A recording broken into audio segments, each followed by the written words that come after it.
Hello po, and a blessed Tuesday to everyone. I'm Dr. Ana York Bondok, and our program is called Libreng Konsulta. Thanks for joining us today. And ngayon po, panahon na talaga ng Pasko, and a lot of our OFWs, a lot of our kids, a lot of our relatives are coming from abroad to celebrate Christmas dito po sa Pilipinas. And one of the questions, ang dami po talagang nagtatanong sa akin ng mga pinsan ko, ng mga kamag-anak ko, and just anybody. So many people are asking, Doktora, how do we return to the Philippines and how do we travel safely? So they are concerned about the safety po ng mga travelers, and they are also concerned po about the safety po ng pamilya pag uwi po ng mga travelers. Because as we know, ikailang wave na ba sa Europe? Third wave na ata. And there is the news of a new viral strain sa UK na mas infectious pa. We also know na may problema na rin pong malaki sa Amerika with more than 300,000 persons dead and thousands getting the virus every day. So while we may be controlling po yung COVID sa Pilipinas, we are trying hard to control local transmission. Kung parating po ng parating ang mga may dala ng COVID, we will never be able to stop this problem.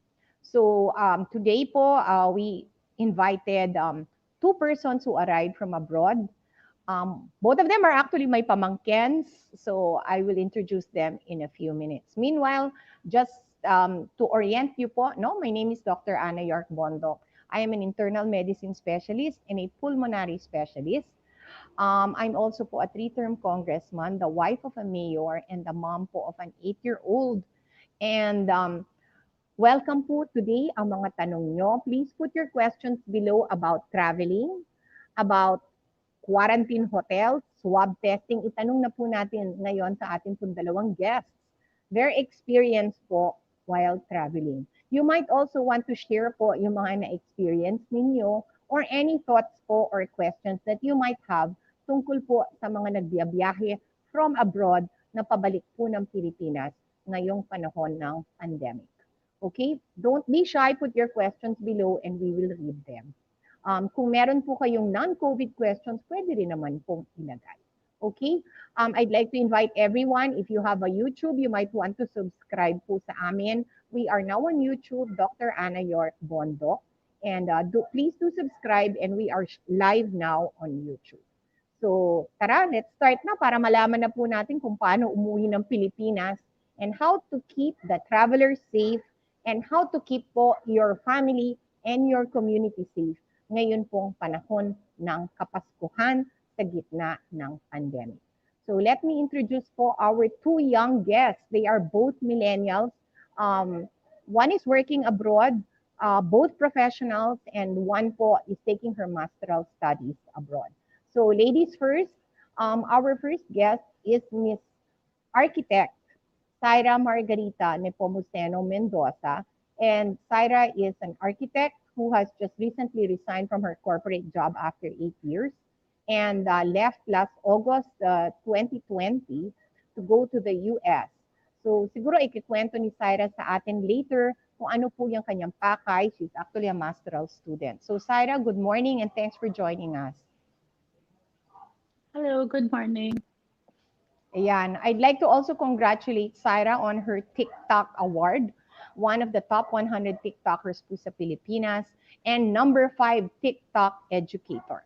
She's educating po about architecture, Thank you. green buildings, recyclable materials. Marami po. Follow her, Architect Syra Margarita on TikTok. Congrats, Syra. Thank you. Okay, and our second guest is a travel professional. He's also my pamangkin.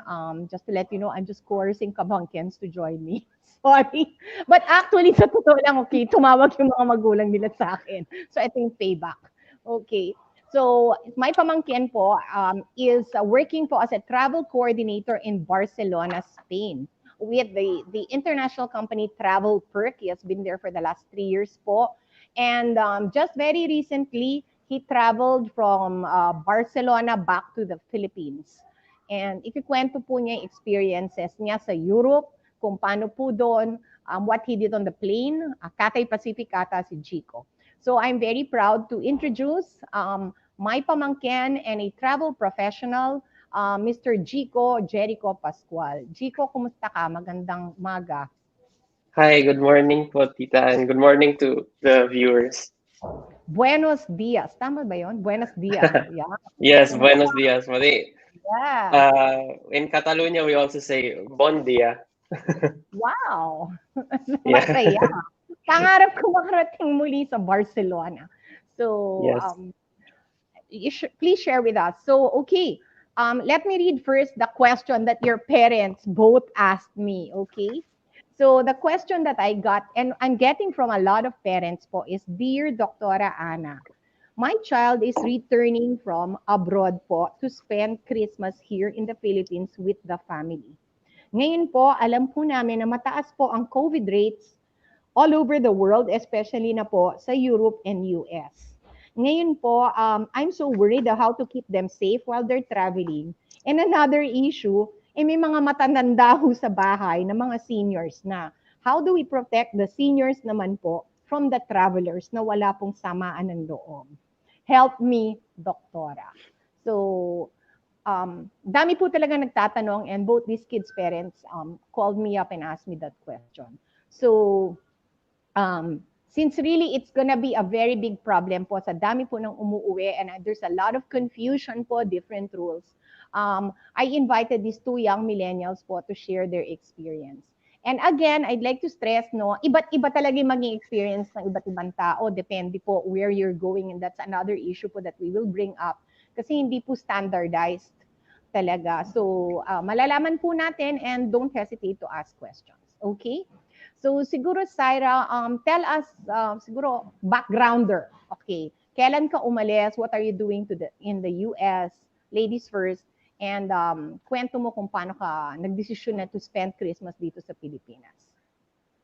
Okay, my reason for leaving noong August is another story in itself. Yung nangyari is kasi I really decided to bite the bullet and do my first year of studying abroad now while projects are less and wala masyadong ginagawa sa bahay. So might as well take my masteral degree now kahit na may pandemic. So my choice to come home was because there's a rule sa school namin talaga na kung magte-take ka nung in-person course this August, yung mga magte-take ng next course nitong 2021 is online. So iniisip ko, imbes na magstay ako doon, kaya ko naman mag 5 weeks dito sa Pilipinas na mag-online classes kahit na iba yung time zone. 5 weeks lang naman, ito try ko lang. So ayun, umuwi po ako dito for my Christmas break and yung 5 weeks, aalis ulit ako ng mid-Feb. Thank you. Okay. Okay, so thanks, Syra. So you made the decision to study abroad. Kasi I think yun naman ang plano mo talaga for 2020, di ba? And naputo lang ng pandemic, tama ba ako? You resigned from your job early 2020 with the intention talaga to study, tama ba ako? No, early 2019 so that I could put in my application kasi sobrang daming work talaga. Hindi ako makaupo at gumawa ng application in the first place. So I'm very thankful for that na I had the time to do all of this. Okay. So talagang you were setting aside 2020 for the study year. Yes. And then natuloy na. Correct. That's good. Okay, Jico, kwento mo naman sa amin. Jico is a travel coordinator for Travel Perk in Barcelona, Spain. Jico, ikwento mo naman sa amin what is Travel Perk and how did you get to Spain and how long ka na doon? Yes, Doc. So Travel Perk is a business travel platform. Obviously, it's online. We have an app, we have a website, and essentially we aim to bring business travel to the 21st century. So on our platform, you can book all your travel needs from flights, hotels, trains, cars, etc. We want to make it as easy as booking on Expedia or Booking.com, but not for leisure travel, but for business travel. I entered Spain. I went to Spain about 3 years ago to study also, like Syra. That was a 1-year master's degree in tourism marketing. Eventually, I looked for an internship, which was in Travel Perk. So I moved to Barcelona at that point, and I was working actually in customer care, kind of like a travel agent, working on the back end. And then from there, I got hired into the position that I have now. So in the company, I've been working for about 2.5 years already. So all in all, 3 years in Spain, but luckily every year, even during this pandemic, I was able to go home. Yeah, thank you. Okay, thanks, Jico. Question, kailan ka, every year ba umuwi ka ba talaga? So far po, in the last 3 years, yes, every year nakakauwi naman po ako. And then eventually, because of a change in my position within my department, coincidence din that my job also brought me to the Philippines. So last November and December and this year lang, nung March, umuwi rin po ako, pero not for vacation, but for work actually.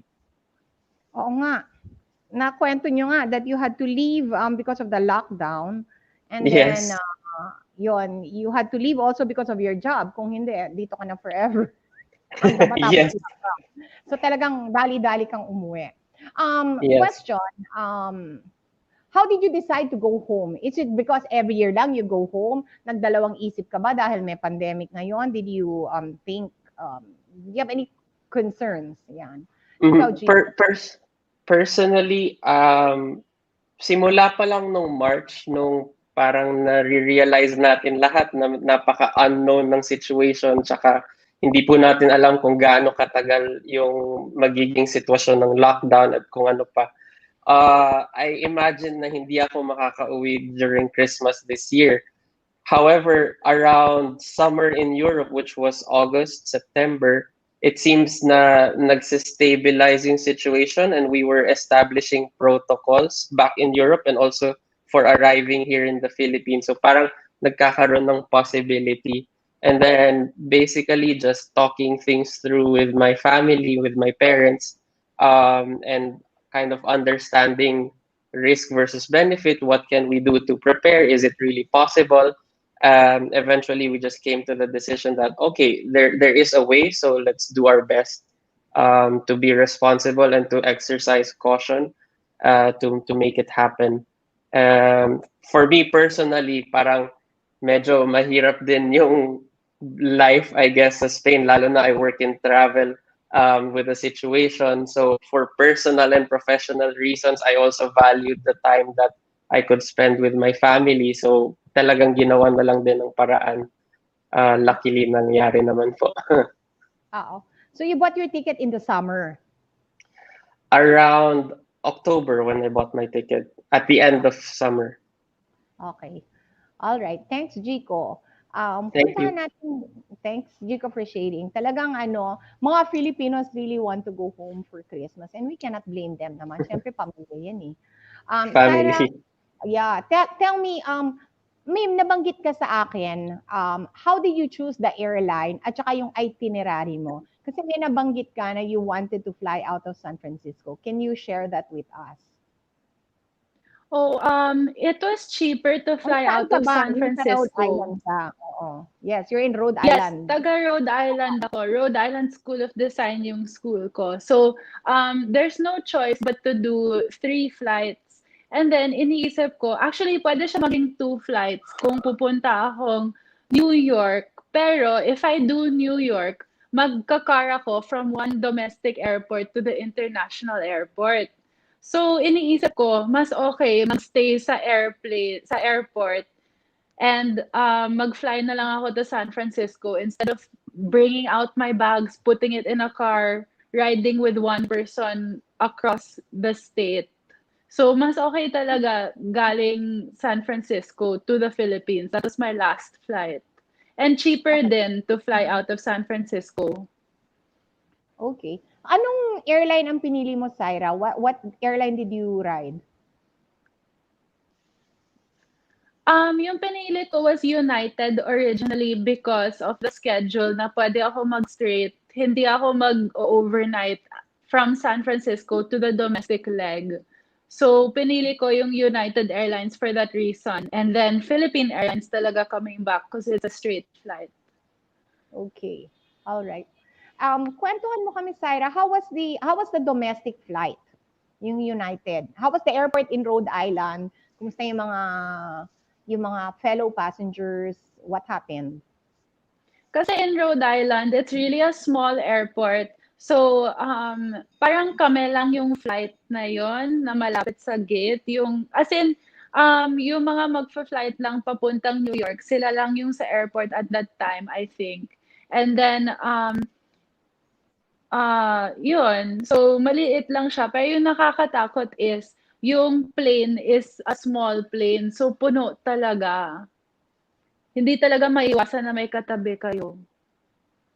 So, the domestic flight had, talagang tabi-tabi yung mga upuan. Okay. Question, I forgot to ask this story.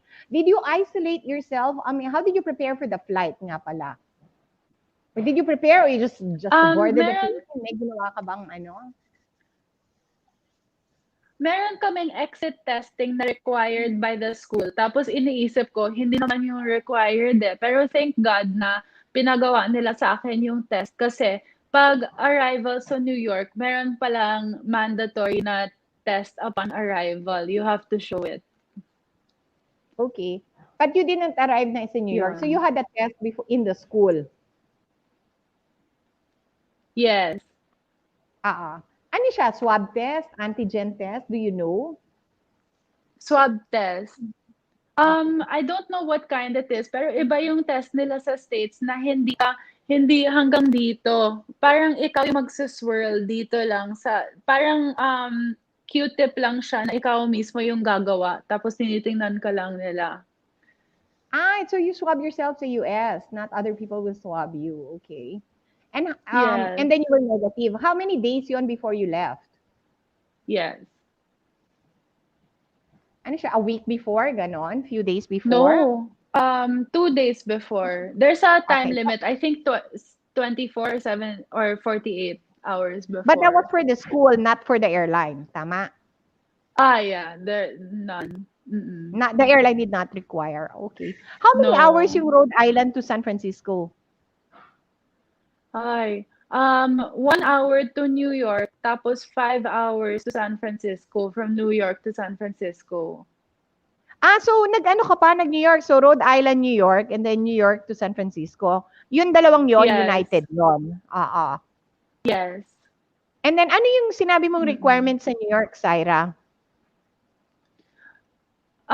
Yung swab test upon Yeah, arrival. was You there a can't swab test fly in. Even if requirement? it's a transit, kahit na transit flight siya, kailangan mo magpakita na may negative test result po kayo.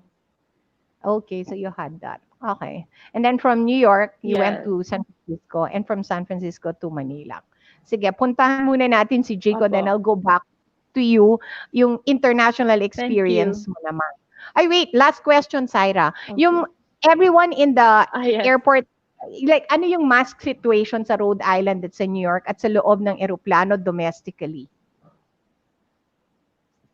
I noticed na yung sa domestic ng US, mas open sila sa cloth mask. Pero pagdating sa San Francisco, yung flight papuntang Pilipinas, puro mga medical grade mask yung ginagamit. Tapos protocol ng PAL, mag-face shield talaga.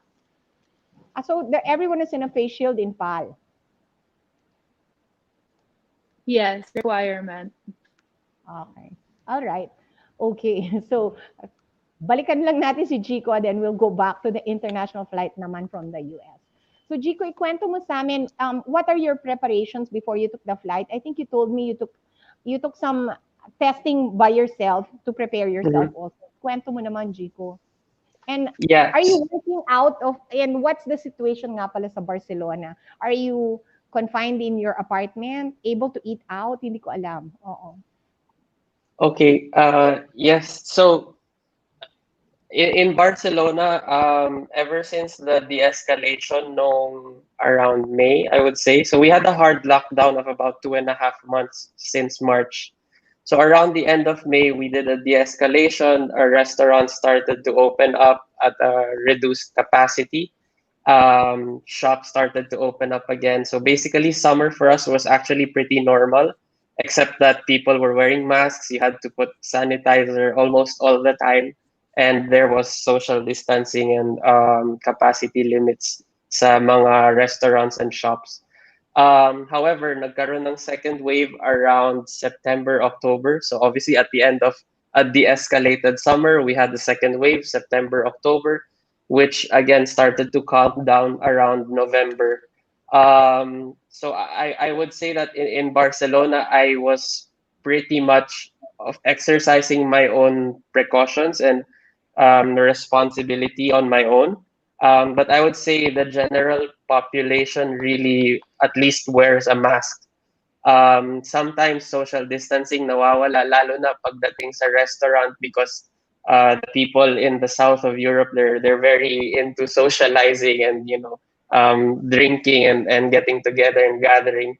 So sa bars and restaurants talaga yung nawawala.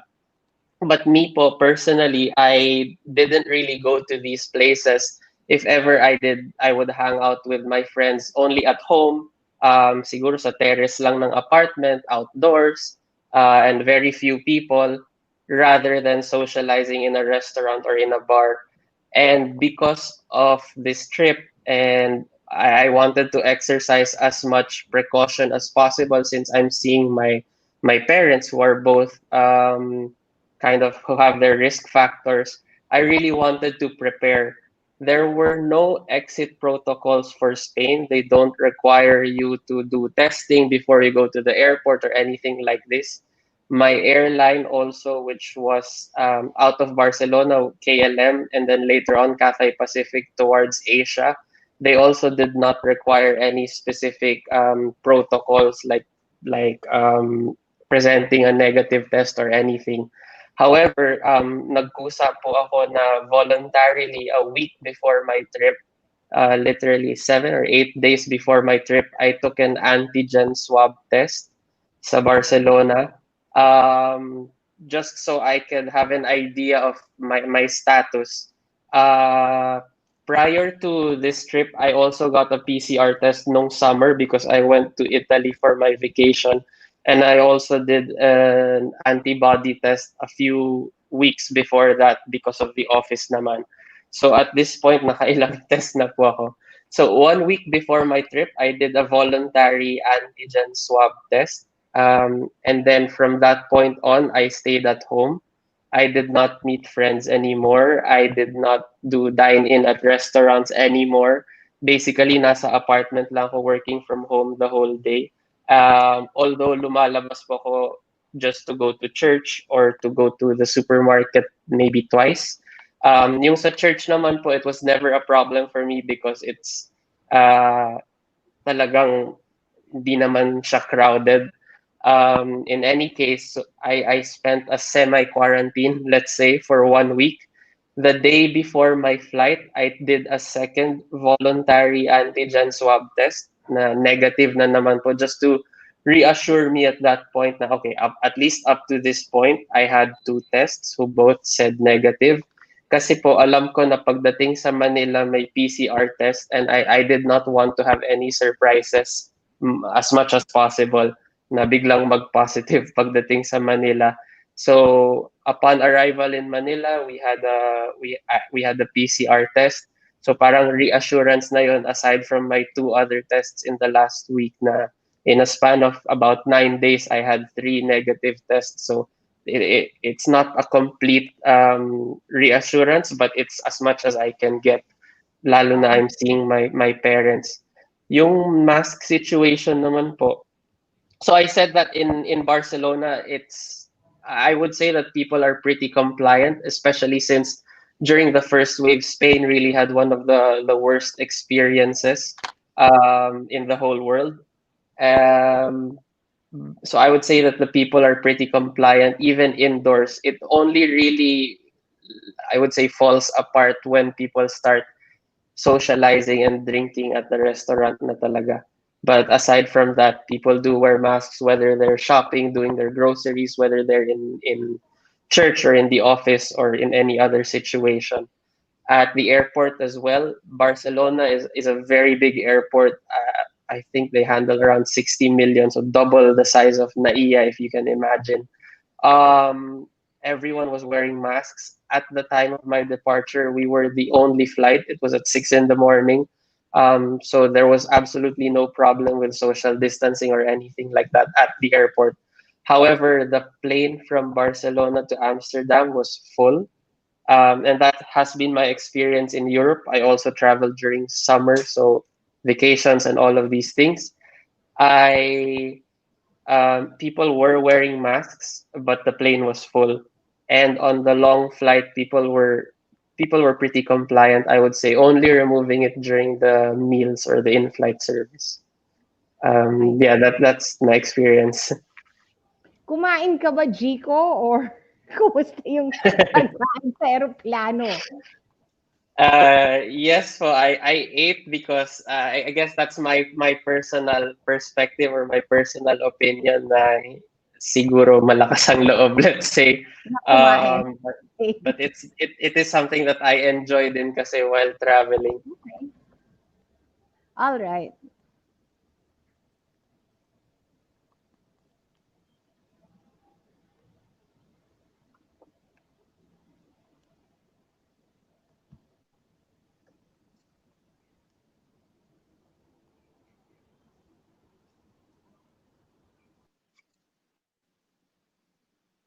Jico, did you eat sabay with everyone else? Yeah. So the meal service was done, and basically everyone ate at the same time. Lalo na dun sa yung Barcelona to Amsterdam na flight, sabay-sabay na kumain. And then, yun namang sa long haul flight ko, ganun din. All right. Kumusta yung CR? What's happening there? Sorry. Yung CR, nakakatakot. Regular lang. Ang nakakatakot yung CR, Sarah. Tell me. alam mo naman sa start ng flight, parang ang ganda-ganda pa ng CR. Okay, mag-CR ka. Pero grabe, yung sa last moments of the flight, mga last 2 hours, parang nakatambak na yung mga used tissue kasi hindi na makafit sa trash area. Parang The sama usual. talaga, natakot ako. Yeah, pero Okay. you have to. You have to go to the CR. Okay. Sige, Syra, so dumating ka na how would you, were you able to go around the New York airport? Like, kumusta yung mga airport shops? Did it look, kasi I know you've been to the US so many times. How does it look compared to ngayon? Pandemic time, pareho lang It was ba? so Same number of refreshing to people? see the Newark. Yes. Yung Newark airport was so refreshing to see, like something open and busy and happy looking with so much music, ganun. Kasi parang in Rhode Island, tahimik lang dun eh. Tapos, closed lahat, and then you can't really hear music unless you go inside the restaurant. Pero dito, ibang experience for such a long time ako na parang when you're walking through the airport, yung mga iba-ibang restaurant, may ibang music. So the music's changing. Like, that's something that I really appreciated na iba, parang normal yung feeling. So, masaya naman yung Yun. Newark Airport. Newark Yes. Airport. Okay. Yes. Pagdating mo na San Francisco, kumusta yung airport? Same lang? Ay nako, Like, ang daming Pinoy. Tapos nandun lang sila. Pero yung napansin ko is lahat nagsa-social distancing naman. Pero sa group nila mismo, as in, minimove nila yung chair, tapos nandyan sila tabi-tabi talaga. Kasi 'di ba, pala ko. So nakita ko yung mga Pinoy. well, those are Pinoy. What can we do? Okay. Yeah. Talagang I don't wanna be the one in charge. Mahirap talaga. Question, did you notice na may ages ba ng magta-travel? Puro babata or lahat ng edad? Parang a lot of families and lahat ng edad. Tama, kasi Christmas din eh. So I think everyone is just, they don't care na sumusugod na. Yung mga gustong-gusto talaga umuwi. Okay. Tell us about your experience sa PAL. What happened? So, nakarating ka na ng San Francisco. The line kasi in PAL, yes, in PAL, they don't allow online check-in. Even during my flight outbound, bawal mag-check-in. So, bumukas yung check-in 5 hours before the flight because they know that nobody did online check-in because it's not allowed. So, ayun, nag-online check-in po ako. Nag-check-in po ako in person sa airport. Medyo matagal yun, 1 hour siguro in line. And then, yung okay is, wala masyadong flight din palabas. So, mga 3 gates. 3 gates yung nagamit namin as space before flying. So, I stayed medyo far away from the actual gate. Pero at least may place na pwede umupo na social distance. Okay.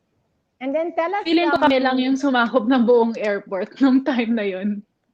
Well, Filipino eh. Okay, what happened sa pauwi? How were you, where did you sit? Actually, in terms of flying, PAL had the best experience because I opted to, there was an option that if you pay more, you'll be social distance talaga. So, Okay. yun. So, saan ka naupo? Nakaupo po ako sa choice seat. Nagbayad ako ng additional 6,000 pesos to be at the front of the economy area. Okay. And social distancing naman doon? Yes. Wala. Nasa window po ako. Yung next na person is nasa aisle. Tapos walang nasa in-between. Okay. All right. Okay. Kumusta naman? Did you eat? What were everyone was wearing a mask and a face shield in the PAL. Ano suot ng mga tao? Yes. Before kasi when we flew to San Francisco, we didn't know about this social distancing pay extra for a seat. So ayun, we were really next to the person. And then we opted to not eat at the same time as everybody else. Pero ngayon, medyo kampante ako sa flight na to. Kumain lang ako na medyo mabilis, pero at the same time as everybody else. Kaya tinanong kita, Jico. If you ate fast. Ako yan ang style ko rin. Kumakain ako mabilis. Yeah. What were the flight attendants wearing? Naka-face shield din sila. Full PPE, medical. As in yung parang tinatali sa likod, hindi siya yung pants and jacket, no. It's like a gown, medical gown. So the flight attendants were wearing PPEs. Yes, mukha nga silang magsa-surgery, honestly. Kasi sobrang balot. Mukhang magsa-surgery. I don't even want to know what the pilot was wearing. Okay, so sige, they were wearing full PPE. Oh Wala my namang gosh. masama, if it makes people happy, then so be it. Ikaw ba, did you wear any special outfit or did you notice anyone wearing a special outfit? Yes, ako nag-PPE pero yung pants and jacket na style. And then pag iglip po ako, naka-hood up ako para when nag-lean, yung hood yung naka-lean sa seat. True. Inakap nyo ba Medyo yung particular ako doon.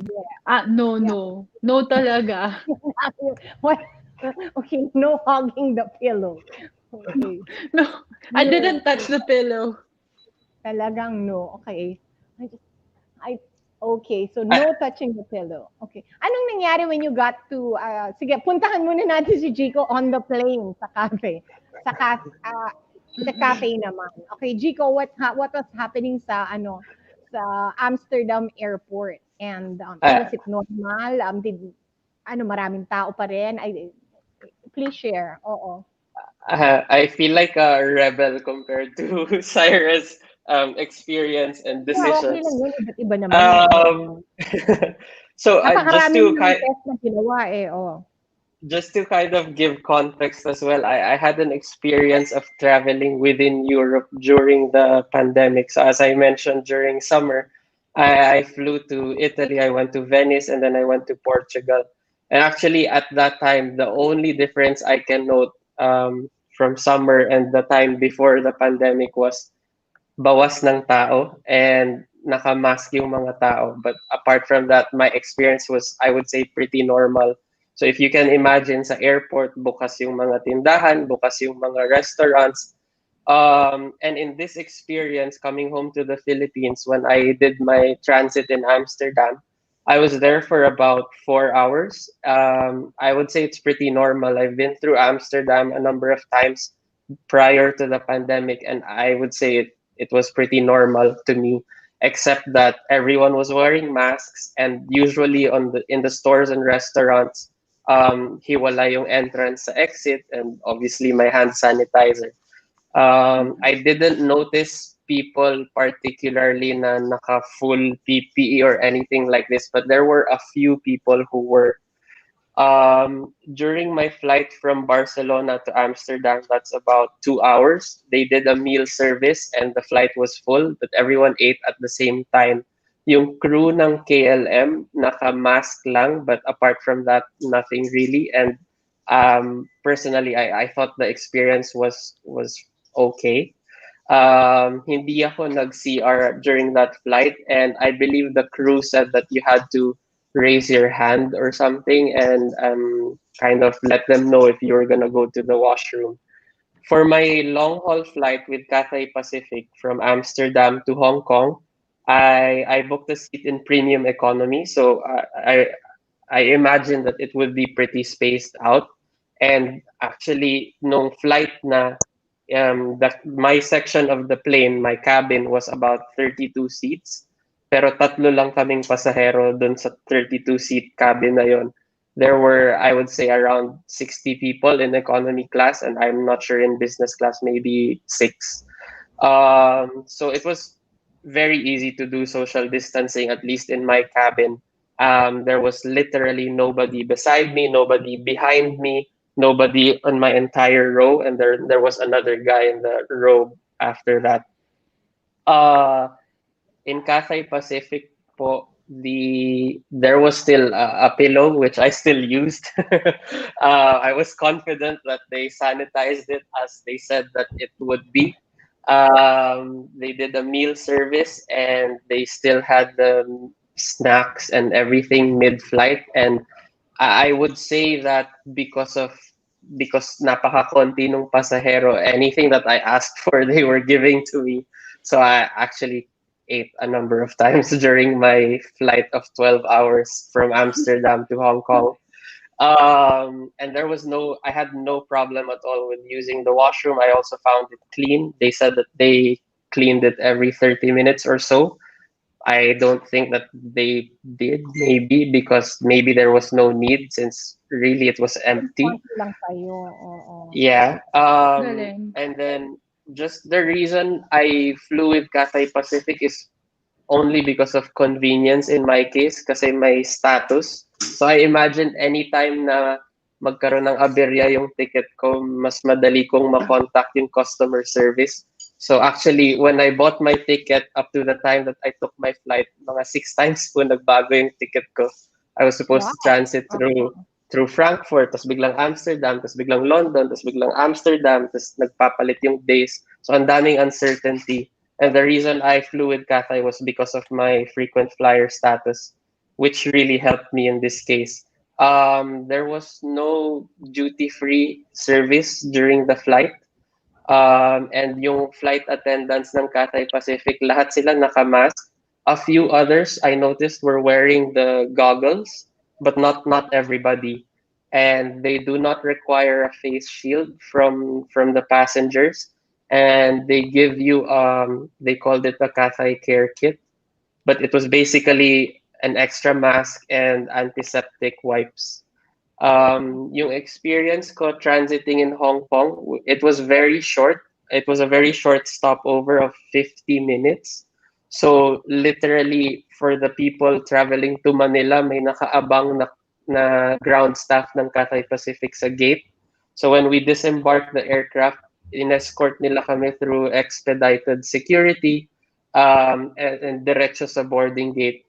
So in contrast to my experience of Amsterdam, which was normal in Amsterdam, complete opposite sa Hong Kong. Sarado lahat ng tindahan.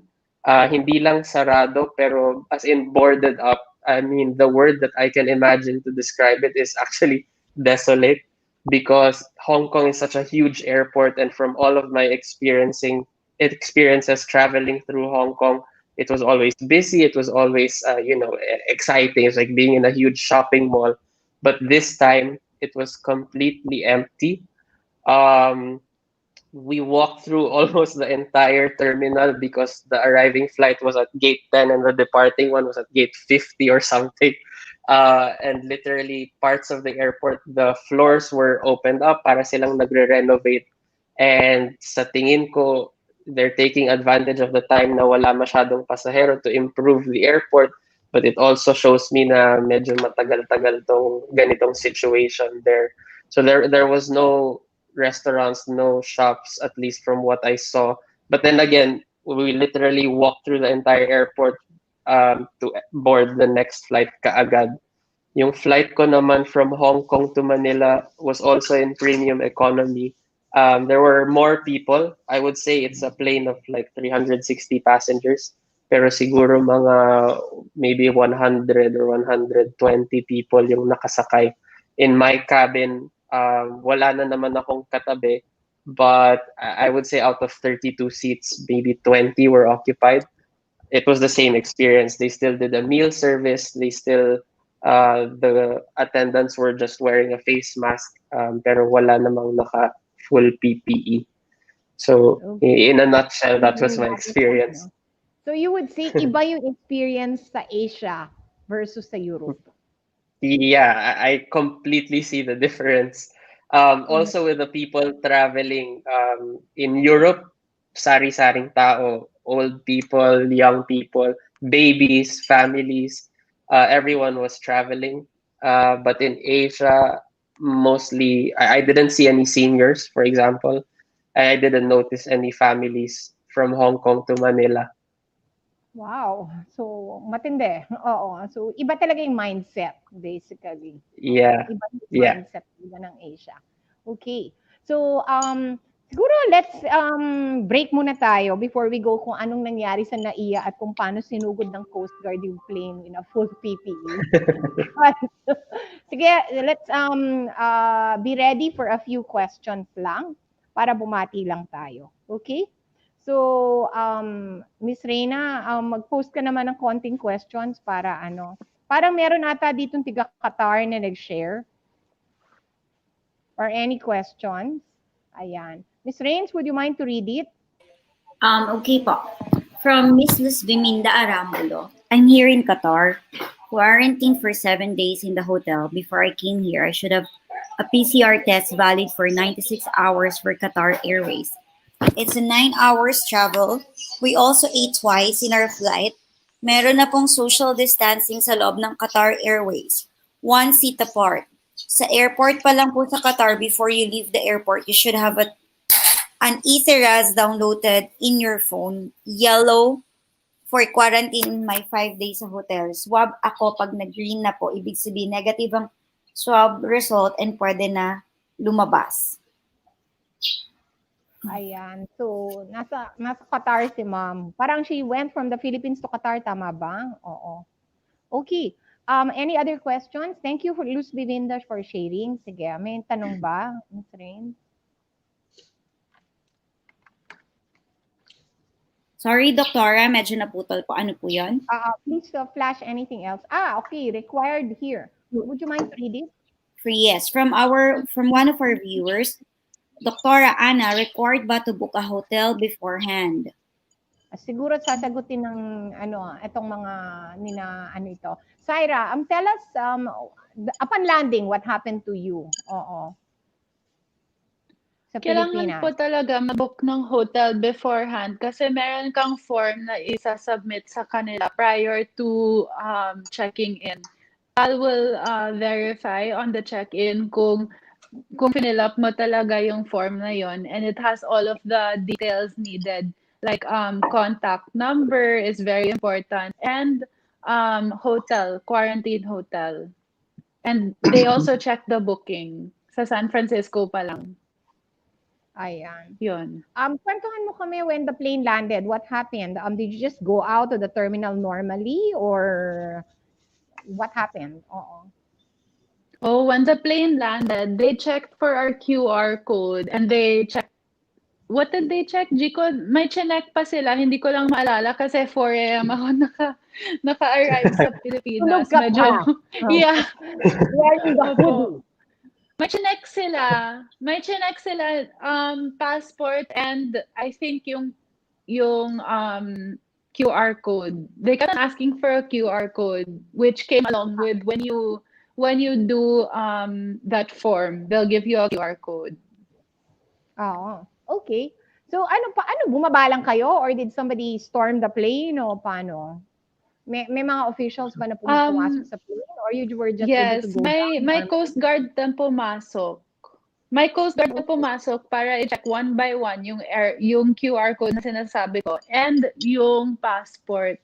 Isa-isa muna yon bago binuksan yung doors. Okay. And then when you went down, what happened? You have to go. Yun yung ayoko. They will take you to the swab test line where everybody is going to line up to pay and book their mandatory PCR swab test. And then you raise your hand to say, meron na po akong advance booking sa Red Cross. Yan yung sinasabi ko na I have to stress na it's very important to book your Red Cross in advance and pay so that you won't be in that line that takes so long. Yung sister ko 4 hours naghintay for her PCR test. Oh my gosh, bakit naman? Wow. What happened? What happened? Bakit? Maraming dumating at the same time? You have to line up to fill up the form and then isa pang line para magbayad and then isa pang line to actually take the PCR test. So you highly recommend booking early? Yes. Okay. So how did you get from the hotel to the how did you get to the hotel? Oh, you also have to show the mandatory booking that your booking has pick up by the hotel. Bawal talaga yung private pick up. Kailangan hotel car yung kukuha sa'yo.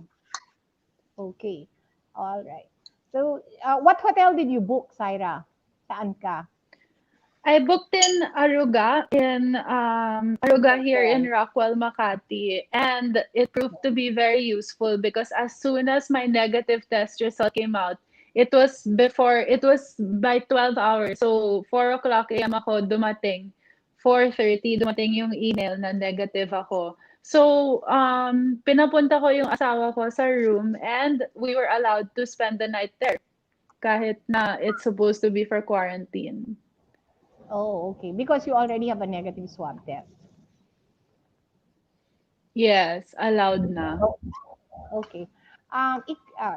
Thanks, Tyra. Chico, ikaw, what happened when you, ikaw nagulat ka, sandali Chico, naka-PPE ba si Coast Guard or what's happening? So when the plane landed, we weren't allowed to disembark immediately because the Coast Guard boarded the plane. Naka-mask lang po siya. And then he parang contrast to Cyrus' experience, maybe iba yung palakad sa PAL or sa Terminal 1 or Terminal 2. But in this case, Cathay Pacific was at Terminal 3 of NAIA. Mm-mm. And the first thing that happened was that the Coast Guard boarded the plane, naka-mask lang siya, and he basically announced to everyone an instruction. So on the flight, we were given 3 forms: the arrival form, the customs form, and the yellow na health declaration form. And the Coast Guard just said that on the health declaration form, you're supposed to write one of 3 letters based on your status or your type of traveler. Sabi niya, if you are a returning resident who is not working abroad, you have to write N, letter N, like maybe non-OFW basically. And then the other one is if you are a land-based OFW. I'm actually a land-based OFW. You have to write the letter L. And then if you're a seaman, you have to write the letter S and also write down the name of your manning agency. After instructing us to do this, the cabin crew allowed us to disembark the plane already. Siguro mas mabilis yung naging experience ko because upon disembarking the plane, I was able to walk ahead of everybody else. So I was actually one of the first people to go through the process at the terminal in NAIA. There were no other arriving flights at the time, so flight lang namin. So the first thing that I went through was yung pag-collect ng the health declaration form by the Bureau of Quarantine. And at that same point, merong thermal scanners sa NAIA. So ito mga naka-full PPE, and then I just basically gave the lady my health declaration form. I explained to them that I'm actually an OFW, but I preferred to have a private arrangement for my test and my hotel quarantine. So nilagay ko sa form ko letter N.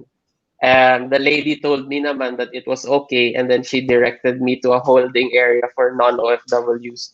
I think at that point we were already split up into the 3 categories.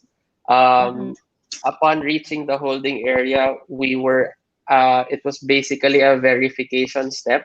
So my staff na naman ng Coast Guard, I asked them about yung QR code that I received when I registered 3 days before my flight sa e-registration something ng Red Cross. But the staff there told me that they didn't need it. Nobody scanned the QR code. Oo, okay, Sarah. Iba yung naging instruction. Si Sarah parang chinek yung QR code, sa'yo hindi. Yeah. So I displayed the QR code on my phone, but then wala namang nag-scan or anything, and they gave me another piece of paper, which was basically asking the same questions again. So I filled it out. And then, basically it was asking who you are, where you came from, ano yung email, ano yung phone, ano yung address mo sa Pilipinas. Yun lang. And the flight na dinatingan mo, and anong seat ka sa plane. After that was already payment for the swab test. I did not book my swab test ahead. May option nun sa Red Cross eh. But then I thought to myself, kasi ang pagkaintindi ko, nanood po ako ng mga arrival vlogs ng mga OFWs on YouTube, like their experience. And my understanding was all of the OFWs are tested by the Red Cross. So I had the Baka assumption matagal. that if I went with the Red Cross, baka matagal. So I decided to see whatever option was at NAIA at the time.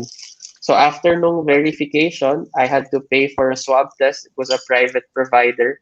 And then I asked them how long it might take. Sabi nila 24 hours naman usually. And if it took longer than 24 hours, pwede naman daw tawagan or anything to follow up.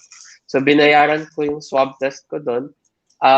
Luckily, I was ahead of everyone else, so it was sunod-sunod lang for me.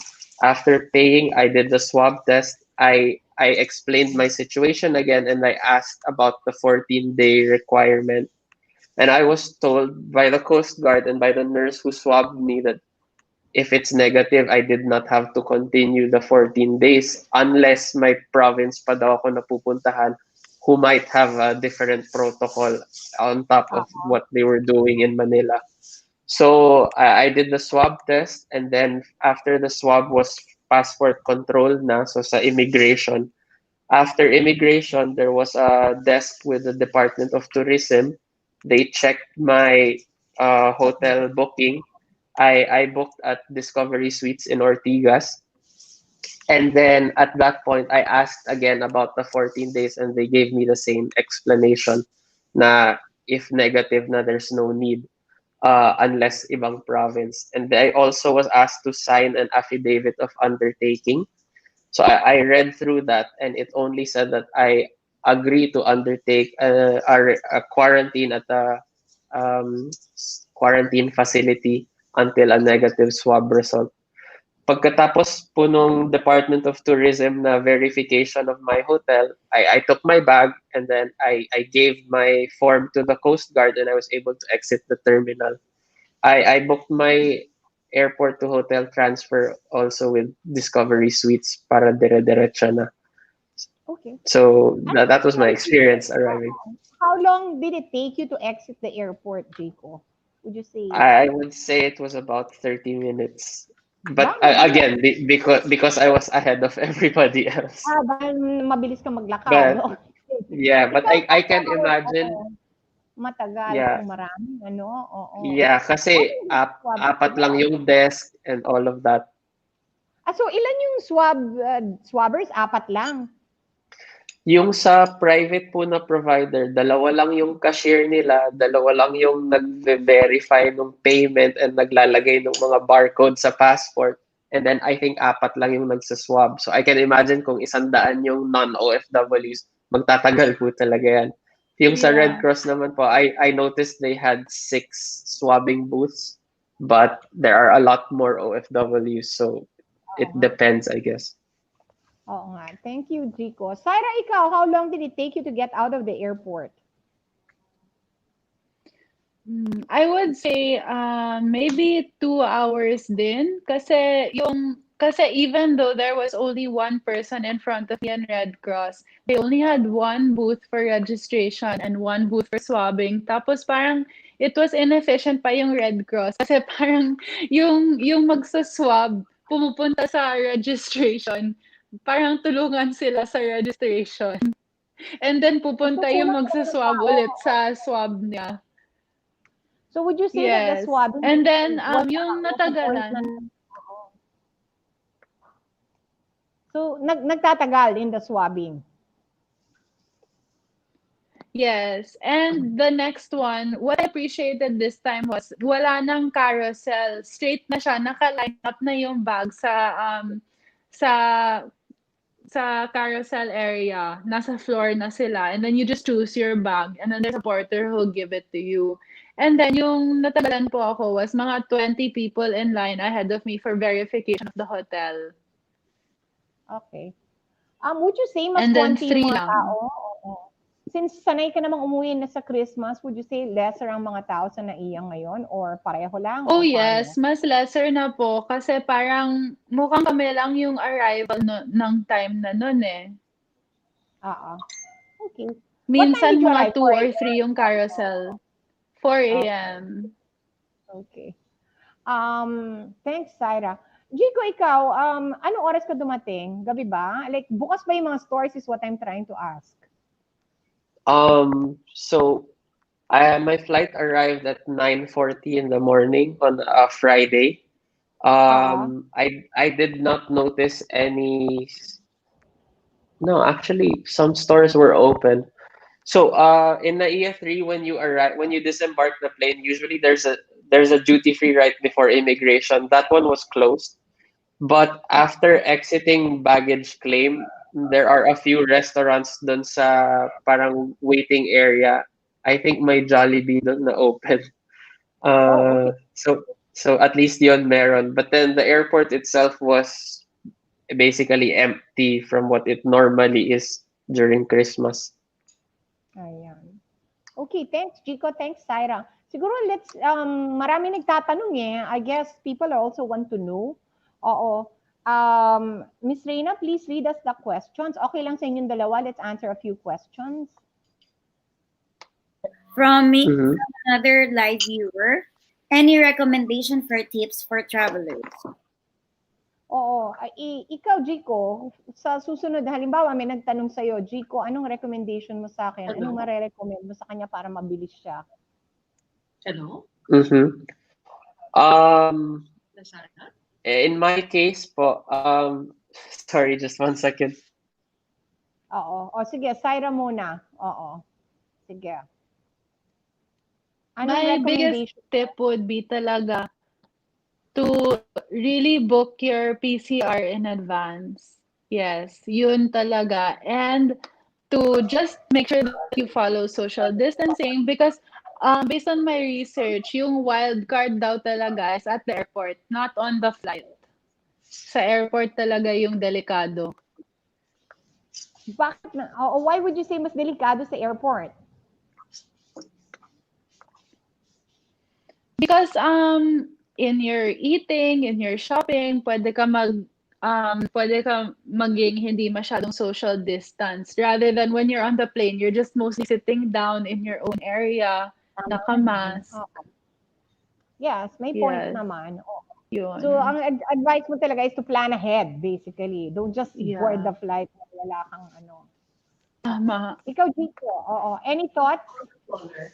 I agree with what Sarah mentioned that it's in the airport that you have to be more careful because the flight is pretty yun nga may sarili ka namang area, and also I'm pretty confident with what the aircraft systems work with.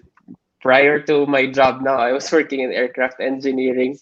So siguro Hindi ko alam bias ko na siguro yun.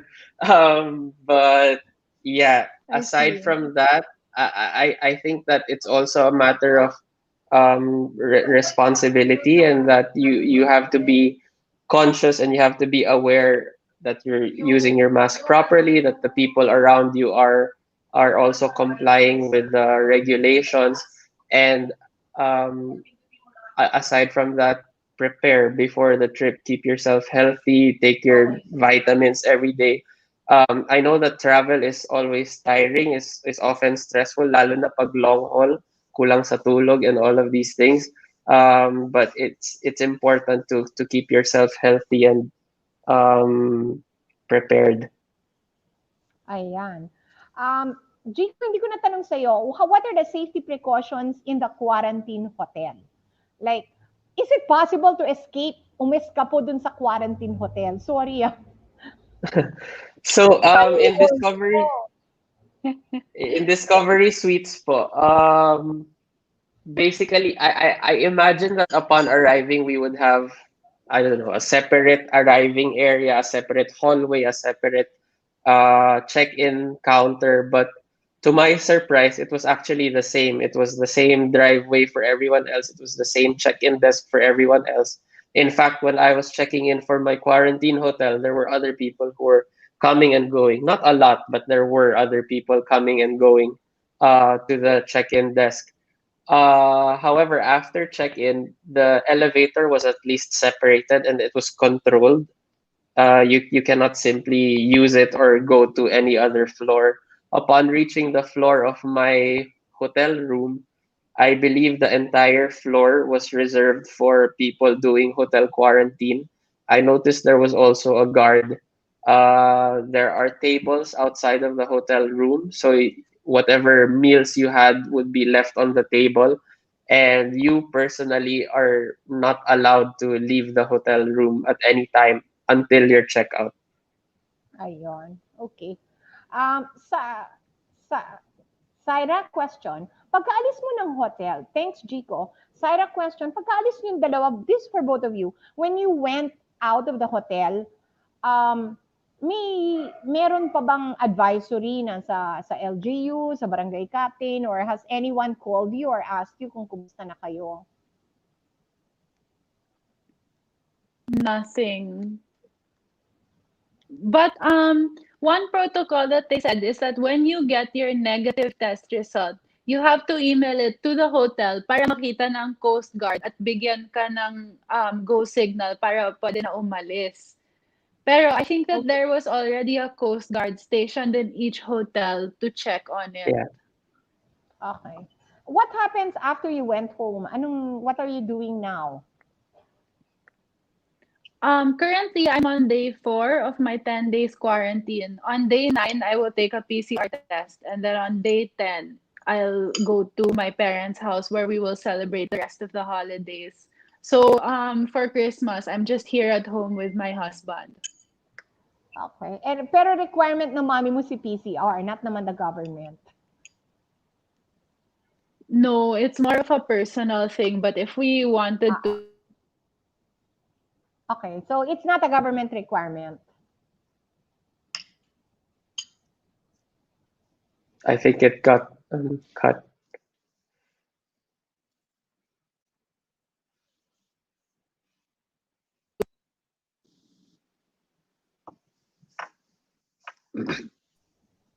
Jico, okay. Ikaw, what are you doing now? How are you? So upon receiving the negative swab result, the hotel asked to receive an email copy of it, so I forwarded it to the reception. And as what Syra mentioned, there are people from the Coast Guard and also even OWA and all of these who are stationed at the hotel, so perhaps they already checked it there. Checkout was pretty normal. I did not receive any other arrival procedures or protocols for Quezon City or for Taguig. So actually, I've just been with my family already since leaving the hotel. My dad picked me up. Kasi parang Syra and I are doing a similar thing with the regimen of testing and quarantining. But I guess yung sa akin, in advance ko ginawa ko siya sa Spain, more or less. Whereas Syra is doing it here in Manila. Okay. Ba't hindi ko Alright. yan naisip? Sana ginawa ko din yun. Oo. Yeah. Okay, good. Dapat sa road. Hindi kasi though if you quarantine in Spain or abroad, pwede rin naman. Though kasi makakakita ka ng tao sa airport at That's saka true. Yun lang. Yeah, So, yeah. yun Okay. yun. May That's ano ka why, pa. yeah. Samantala, It's because kung we were dito ka ng exposed. quarantine, wala ka na makikita kung Yeah. hindi yung asawa mo or Yes. if other persons, if they lock you in the room, wala ka talaga makikita for Tama, 14 tama. days. That's it. Yes. So that's why I would Yeah. recommend sa akin as a doctor, wala Mm-mm. namang masama doon sa ginawa ni Jico. Kaya lang, despite the antigen test negative, no choice. You have to meet people in the plane. Samantalang if Yes. someone locks you in your room for 14 days, wala ka talaga makikita. Period. Except Yeah, nanay mo ng ulam. Okay, that's it. So, sige. Thank you guys for sharing. Let's help others by answering their questions. So, i-share po natin. Let's share our knowledge sa mga nagtatanong. Ito, Reina, meron ata Yes, nagtatanong. from another live audience, weren't you worried about air in plane? Siguro ang I think tinatanong niya, Jico can answer that. Circulated air sa plane. Ikaw, Jico, do you know anything about this? Yes. So airlines have been like I don't know. Oo. advertising this nonstop. I knew about it since before the pandemic because previous to my current job, I was with Lufthansa Technik here in Naiya, and it's an engineering company for airplanes. So we all know that the air in an airplane cabin is recycled basically, but not entirely because the engines take in fresh air from outside of the cabin, so this is always mixed with recycled air from within the cabin, but it's basically going through several HEPA filters, which I believe are the same ones used in hospitals or even in surgical operating rooms. So at least on that account, the fact that it goes through HEPA filters every 2 to 3 minutes, it's probably cleaner than your air at home. Aside from that, the air inside an airplane is very, very dry, so normally, as far as I understand, the virus particles travel on droplets of moisture. But because the air inside the cabin is very dry, immediately it either the moisture dissipates or walang makakapitan yung virus, kumbaga. Aside from the filtration and the dryness of the cabin air, I wasn't worried about what I was breathing so much inside the cabin. And then, as far as I know, with IATA statistics, and it was very much studied because obviously everyone is very interested in the implications of the pandemic with air travel. Out of about 1.2 billion people who traveled this year, that's billion, are only 44 recorded cases. Perhaps there are more, but even if I multiply 44 by 1 million percent, it's a small percentage of 1.2 billion passengers. So I'm pretty confident about the air inside an airplane. Okay, good. Maganda yan. Okay. So, kasi ako talaga, ayoko pang pumasok talaga sa aeroplano, nininervous ako. But, Yeah. iba-iba. But iba-iba. One question, Syra. There are people selling respirators. May nakita ka bang nag-respirator or what? Ako mismo Wala. meron sa mask ko. It's a You have a necklace. respirator. It's a Ah, necklace with a machine here, and then the machine has a tube that attaches to the mask. So it's very okay. helpful because I was using KN95. Sobrang airtight yung seal, mahirap to breathe. So it was So really you a have a big small help. respirator. Okay. Yes. I don't know how effective it is, to be totally honest, but the fact that it was blowing air into my mask was really helpful. Especially pag Kasi, mainit. kasi talaga, okay, kasi talagang mahirap. Okay. So sige, thank you for sharing that. Next question. Next Wala na one. bang duty free sa eroplano? Wala na. Wala. Oh no, malungkot. Ikaw, wala rin, Chico.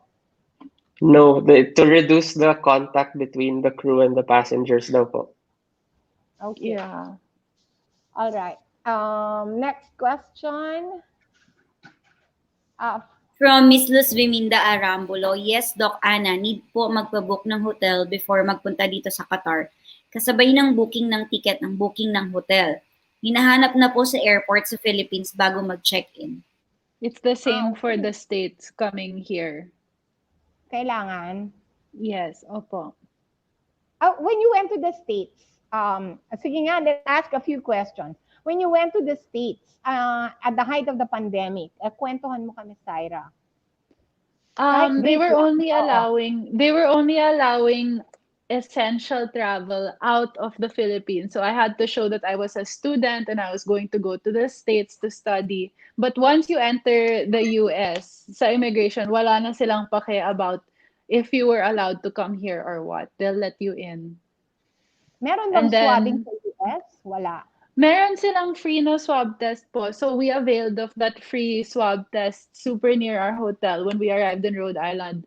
And then there's a rule that you do have to do 14 days of quarantine. But if you get caught that you're not doing the 14 days, you can just present the negative swab test and you're okay. Pero if you're really going out, if you get caught, nobody checked us, thank God. If you're going What out during the 14 days, you can get fined $500 per day. sa US, is the swab test required or did you just take it out for yourself? The 14 days quarantine is required and expected, but if you have a negative test, you can go around na. And nag-move in kami sa apartment, bumibili ng mga items. So nag-swab test kami agad-agad. Okay. Will you be allowed in the US without the swab test? No, you really need to do the 14 days quarantine kung wala kang swab test Okay. upon Was the swab arrival. test before immigration or after immigration? Upon arrival in Rhode Island. So you can escape without Oh yes, swabbing. no, walang pake. Yeah, they don't. It's Okay. So fine. pwedeng umis ka po without swabbing doon. Yeah. And like sa NAIA, would you say, can you escape without swabbing or no? No. No. Ikaw, No. Jico, you cannot escape before swabbing. No. And the Talagang- hotel won't let you out kung wala Talagang kang swab. Question, what if you like paid the driver 500 and said, boss, diretso na tayo sa Caloocan. Pwede kaya yun? I don't want to answer. I hope not. I Yeah. pray na hindi. Oo. Actually, baka the hotel will report you. For And not the Maybe. driver will get into Yeah. trouble. Yeah. The Yeah. hotel will report you to the barangay, I think. Yes, it could happen. Yeah. I certainly hope so. Okay, good. Yeah. Pero after that, Chico, tumawag na ba sa'yo yung barangay or wala? Nothing po. I have had no contact at all with Kami my din. barangay. Okay. Wala. Parang may mga questions pa, Miss Rains. Can you send more questions, please? Gaano kataas ang risk ng traveling ngayon? I think they're asking kung gaano kataas. Personal, ano yung feeling nyo? Ikaw, Jico, travel professional ka. Bata ka pa naman eh. Kami matanda na. No, certainly it's risky to travel right now. Not to say that it's impossible, but definitely I would advise against traveling, let's say for leisure or for frivolity na pasyal-pasyal lang. Aside from it's very expensive and it's such a hassle, if you're not presenting risk to yourself, you're presenting risk to others. So it's the more responsible choice to kind of avoid it if you don't have to do it. But in the case of you have to travel essentially for work or because you study or for medical reasons or at least in this case to see my family, not to pasyal at Rockwell or at the beach in Batangas or anything like that, then of course you have to be responsible about it. Yeah, that's my opinion on the matter. Oo nga. So, wag mo nang ingat-ingat lang sa leisure traveling. Yes. True. Yes. Oo. On the other hand, if people want to support the travel industry, okay din naman because lives also depend on our livelihood. Marami naman din, kawawa rin yung mga tao. I agree. Oo. Ikaw, Syra and Jico, any advice for worried parents? Ikaw, Syra. I think honestly that the setup of the Philippines is quite effective, yes. But aside from what they are doing, kasi 1 day lang guarantee yun of quarantine. So if you're really very worried, they really have to quarantine in their own room when they arrive. Like, be strict about it. Yun. Ikaw, Jico, for your parents and any parents na nakikinig, anong gusto mo sabihin? Yeah, I agree that the protocols of arrival here in the Philippines are quite stringent. Lalo na you're asking me coming from Europe where there usually aren't any. For example, arriving in Spain, they ask you to give a QR code and to fill out a form, but that's basically it. They don't even require 14 days quarantine. They don't require testing upon arrival. However, from some countries, at least now, Spain is requiring a PCR test before departure from that country. So here in the Philippines, in addition to what the government has already put in place, which I think is pretty effective, and at least in my case, it was quite easy naman, it was painless naman. If you can add additional measures to that, like in my case, a series of tests and some sort of quarantine, in Syra's case, talagang a 14-day quarantine and another PCR test after arriving at the airport, then that definitely helps to Kumalma make yung you mga feel more feelings. reassured as a parent. Yan. Chico, question na hindi namin alam. How was your traveling sa Italy at saka sa Spain? Strict ba sila nung panahon na yon? Kasi I know that you returned from Spain nung may pandemic. Oo. Yeah, so during summer, I did my vacation still, even at the disagreement of my parents. Nervyos! I guess kasi sabihin na natin malakas ang loob or what, or just taking Bata ka advantage pa rin, oo. of At the saka wala ka namang opportunity. kasama kung hindi yung sarili mo dyan sa Spain. Oh, yun That's naman, also point true. right? So Oo, totoo naman yan. Wala namang kasama yung tao. Oo. I was by Because myself. all the parents. Oo. Yeah. So I did not, I felt to myself that I could not let the opportunity of seeing Italy or Venice particularly without mass tourism.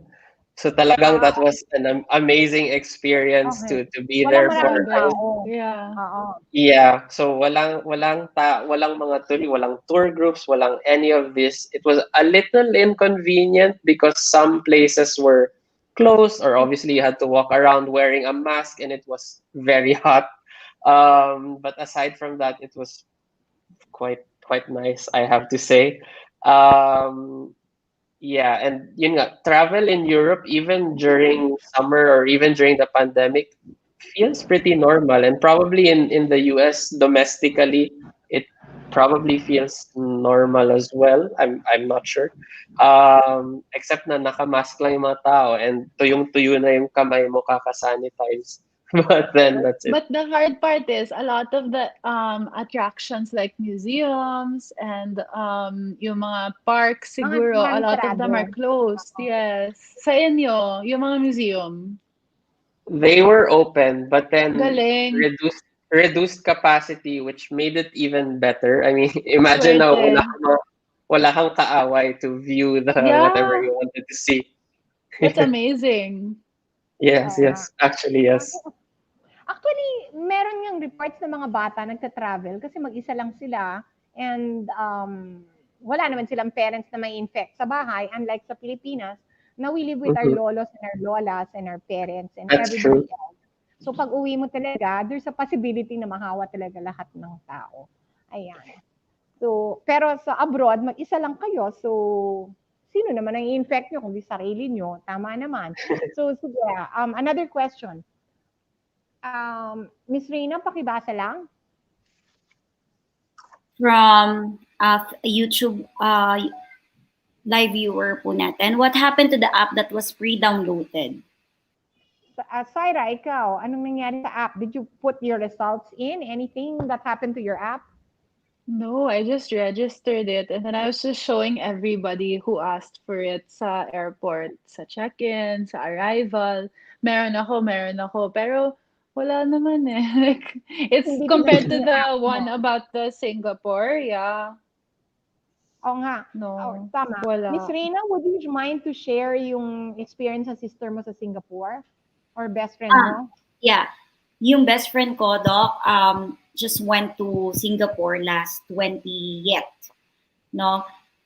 Prior to her travel plans, nag-require MOH or Ministry of Health ng Singapore na magpa-pre-approve sila, magpasa sila ng mga requirements, and there's a bunch of requirements na kailangan nilang ipasa prior to their flight date.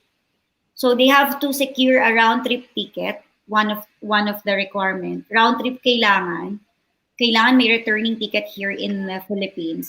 And 2 days before their flight, kapag approve sila ng MOH, kailangan nilang magpa-swab test, no? And then if it's negative, then proceed sila sa flight. But before that, they have to secure health mga health requirements, like I think kung healthy sila or meron silang mga underlying diseases, they have to declare that. And then yung host naman doon na pupuntahan nila sa Singapore has to secure approval doon sa employer nila. Kailangan yung HR ng company nila makipag-coordinate sa MOH and then sa immigration natin dito. Sobrang strict nung nung rules nila kasi parang nakatatlong reject yung nila approval. And then dun lang sa ika-third, dun lang sila i-approve, which was madaming mga pinagdaanan, kailangan i-defend nila bakit kailangan silang i-approve. So once they're there na, so fortunately and luckily, they got approved na on their third appeal. Nag-flight na sila going to Singapore, and then nung nandoon na sila sa Singapore, sinundo sila ng hotel services. Tapos every day they have downloaded some app, and every day they have to check themselves. Merong healthcare worker na mag-teleconference with them, and then to check if they're getting. Yes, that's every day. They're getting the vital stats of the people. Yes. And doon ka lang lalabas. Okay. Ako naman, i-share ko yun sa Pampanga. Sa amin naman, thanks Rina, so yun ang Singapore. Sa amin sa Pampanga, what I know if you're a Kapampangan resident, you have to register yourself in the province of Pampanga. And then they're gonna pick you up in a bus. So yung lahat ng swabbing sa mga Kapampangan mangyayari sa Clark. And then you have to stay there for 14 days and the province of Pampanga will feed you. Ngayon, parang may mga nagalit, they wanted to upgrade themselves. Pumayag naman si Governor. I would like to congratulate all LGUs sa Pampanga and our Governor for this talagang inalagaan talaga yung mga Kapampangan, and I'm very proud of that. Governor, thank you so much to Governor Delta for this service talaga sa mga Pampangans. But again, it's possible to exit in Quezon City and just enter the province of Pampanga. Kasi not everybody, I think, will register themselves into the province. So yun lang yung nakikita ko. So Ms. Rains, any other last minute? I'd like to thank Jico and Syra. Meron pa bang tanong, Ms. Rains? Meron pa. Okay. Yeah, from Mr. Arnel Reyes. Doc, ask ko lang, may travel ban ba ng mga oldies from US, mga 70s sila? Ay, magandang question to, Doktora. Ito, Syra, may nakita ka bang matatanda sa eroplano? Wala masyado sa US, pero I don't know kung may ban mismo. Kasi even kids can go out in the States eh. Okay, how about going to the Philippines where there are a lot of lolos and lolas? Di ba usually, sorry I have nothing against lolos and lolas, pero usually, di ba, parang may army of wheelchairs dati sa may Yeah. Hindi pa ba yun o wala na? May nakita akong buong pamilya, pero parang parents and teenagers. Wala na yung lola and lolo na kasama So nila. parang mas nabawasan. Yes. Ito, Jico, how about you mentioned to me na sa Europe, parang all ages? Pero sa Yes. parang hindi. Oo. Can you share that? I remember specifically in my flight there was at least a couple na senior citizen who flew into Manila. So I assume wala namang ban, at least from where I came from. Okay. Maybe personal ban. Personal Maybe. ban. Okay. So, okay na ba tayo, Ms. Rains? Yun na yun? Yes, we have no more questions na po, Doktor. Ayan. I'd like to thank Jico and Syra. Jico is a very dynamic young corporate executive sa Barcelona, Spain, and I'm very proud to call him my pamangkin. And thank you so much, Thank Jico. Any last words of wisdom? And maybe about the travel industry, sige. Anything you see about the travel industry? Kasi ikaw isang travel professional. Parang napuputol po ata tayo. Yeah. Yeah, Parang Syra, nag-freeze mauna ka ata muna. siya. Yeah, Syra, ikaw muna. Any Yes. advice sa mga pamilya? Just stay at home. Wag muna mag-travel talaga. It's not worth it unless you really have to.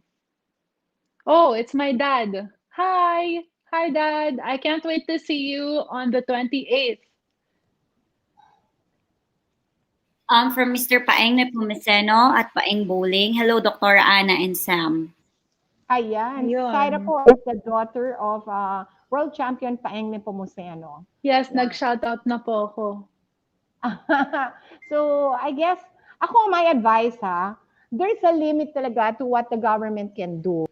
I think there's a lot also that personal responsibility comes into this. Kasi Yes, hindi naman tama. natin talaga makokontrol lahat. The government is doing its best. I think the Philippines, while not perfect, may ginagawa naman. Okay? Pero yung tao talaga, hindi natin makokontrol, di ba? What if you escape from the quarantine hotel, mag-inuman na kayo doon, bayaran niyo yung security guard, wala na rin tayong Yeah. magagawa. So what I'm trying to say is Agree. personal responsibility comes into a lot of this. Opo, And yes. ako, ang advice ko sa gobyerno, we have to tighten. Like halimbawa, dapat alam natin talaga kung saan napunta yung bawat umuwi sa NAIA. And dapat po talaga i-inform po yung mga LGUs para pag may nangyari, alam po ng mga mayor and barangay captain. Sa akin, lalo na with the new strain coming out, we have to be even more cautious. And kung talagang kailangan ng 14-day quarantine, talagang bantayan yung mga tao. Nakakatakot talaga yung Yeah, second kasi strain. talagang some people were told na hindi talaga kailangan, as in Chico's case. And I think it's really, another thing that I'd like to suggest is sana uniform yung mga rules ng mga LGU. Hindi, natataranta yung mga tao dahil iba yung rules sa ibang lugar, iba yung rules sa ibang lugar, and nako-confuse yung mga people. So ako, my two things is personal responsibility and number two, standardization of rules. Okay? Ikaw, Jico, last words as a travel professional. Thank you for joining us. What do you see for 2021? Or any thoughts para sa Pilipinas? Sorry, my connection got cut earlier. Ay, nako, nasa Pilipinas ka, okay lang. I'm really optimistic about 2021 actually, at least regarding vaccinations in many countries, the US, Canada, the UK. Spain is also starting their vaccination on the 27th of December, along with the rest of the EU, and I think Japan and Singapore as well. I really hope na pati Pilipinas makasimula because I think that definitely helps to, bring an end to this pandemic. Nonetheless, I'm quite optimistic about 2021 for my industry, especially. For everyone else, I agree. I recommend that we maintain our vigilance, our precautions, exercise personal responsibility, and not just personal responsibility, but as a community as well, to think of others. Some people really find wearing masks uncomfortable, or some people really, they get Masar um, sa ulo. they lack consciousness when it comes to social distancing and to maintaining good hand hygiene. But these are really the ways that we can effectively protect ourselves and especially others. And also exercise honesty then. Because I think there are cases where people are asked to declare their history, if they have experience of symptoms or where they came from, and they refuse to do so. And that causes problems for other people in spreading the sickness and everything. So all of these things, we all have to work together and to do our part, because otherwise ang daming gaps, and it's gonna be harder for everyone. But yeah, I mean, that's what I have to say. Okay. So, Syra, maraming salamat for sharing your experience in the US. Hopefully, you'll enjoy your Christmas with your parents and back to US in February for your continuation of your studies. Jico, ang galing-galing ng pamangkin ko. Hindi ko man alam na ang sikat-sikat mo na sa Barcelona. No. All the best then to your parents. And with young people like this, eto lang ang sasabihin ko, I think the future of the Philippines is very bright. Kahit mamatay na ho kami, mga gurang kami, and that includes your parents. And nandyan naman kayo to move the Philippines forward in the next coming years. So salamat millennials. I can see you're responsible. You care for your parents. You care for the Philippines. Nakakataba talaga ng puso to hear your story. And stay safe and be healthy, okay? And Merry Christmas to you and your parents. Thank you. Merry Thank you very Christmas. much. Ang gagaling ng mga pamangkin ko. I'm so proud of them. They are the only persons I was able to force to guest. Biro lang. Okay, guys. So, I think it's a really good story. I mean, personal talaga eh.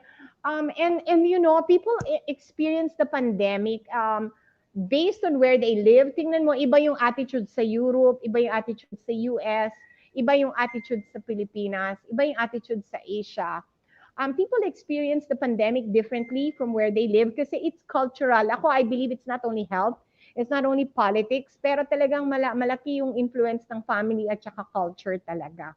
Number two that I'd like to point out also,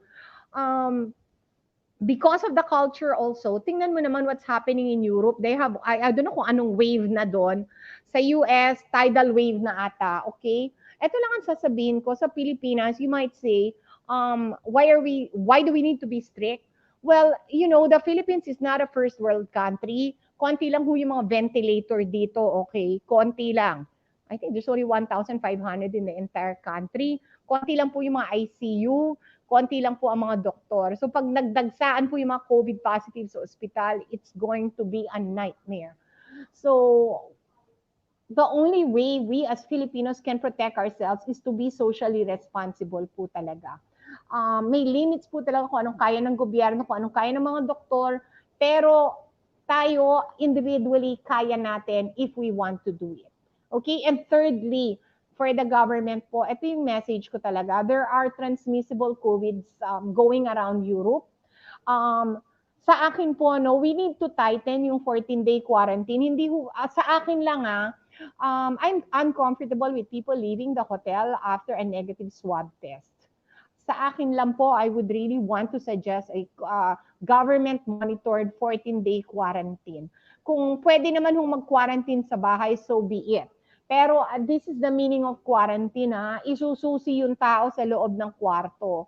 Hindi po pwedeng makihalubilo, sa mga other family members. Ako, I am with this new wave po sa Europe and US. I would really suggest po to the Philippines, let's protect our borders. Yun po talaga yung sikreto po talaga sa COVID management. Kasi kahit na po talagang hindi po tayo lalabas ng bahay natin, pag may pumapasok po sa Pilipinas na may COVID, problema po yun. Problema po yun. And a negative swab test is not going to make sure that everybody is COVID negative. Kasi po, what if nakatabi mo yung tao sa eroplano and that person coughed on you? And then yung pala COVID positive, so day 1 yun, day 1 ka na swab, by day 3, nagkakalat ka na po. So ako talaga, I truly believe that a 10-day quarantine is really something that we need to look into and be very strict about. Okay? So yun po. And finally, personal responsibility. The government is not the yaya. The government is not your mommy or daddy. Matatanda na po tayong lahat. And sana we know what we should do and that we should do it. Okay? Because if we don't follow the rules, wala po talagang mangyayari. And lastly, sa gobyerno po natin, let's look seriously into tightening pa rin ho yung atin pong regulations. So sa inyo pong lahat, Reina, anything else you want to share?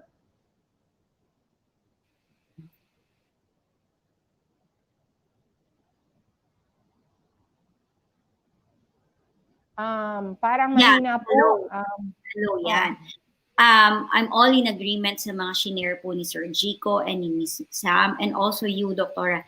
It is very informative and I think this is what people needs to also know ngayon kasi madaming gustong mag-uwian and madaming hindi makauwi. One of which is yung pamangkin ko nga na nasa ibang bansa also. She wanted to really go home but cannot because it's really a strict country, which she's in Singapore now. Tayo naman, pinayagan naman yung my best friend going from here to Singapore. And I think, social consciousness talaga, Doktora. We have to be really responsible. No, wag tayong masyadong maligalig. Ang dami ngayong maligalig sa labas. Daming nag-Christmas shopping. Wala namang masama. And it's, the spirit of Christmas pa rin. But let's please be more responsible citizen. Kasi tayo din ang magsasuffer. Tayo din. So, yun lang.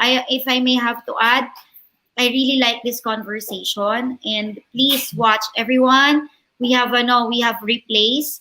And we also have YouTube wherein you can watch this. So So I invite everyone to share this kasi very informative. Very, very. Yes, very informative talaga. At saka matatalino yung mga young professionals natin.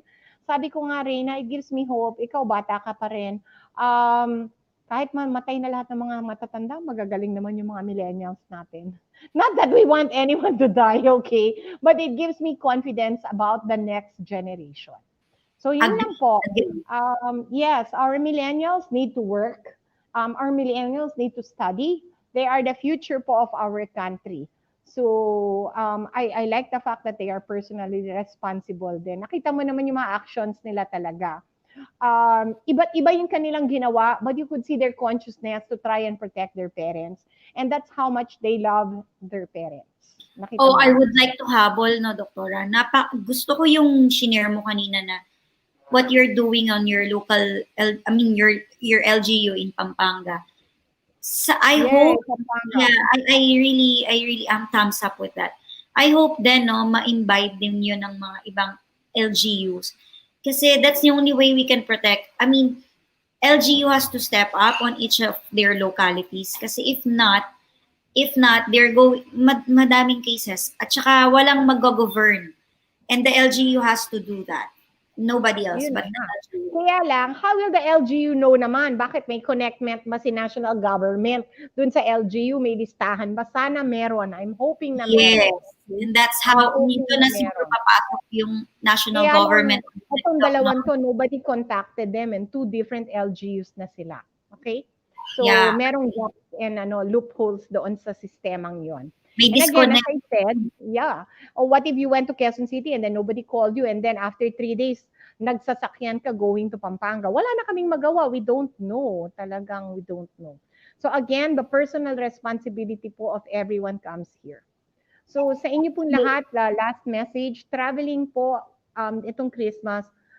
Tama po yung sinabi ni Jico kung hindi na lang ho talagang kailangan, wag na ho kayo mag-travel, okay? And again, be responsible. Yun na lang po ang masasabi ko.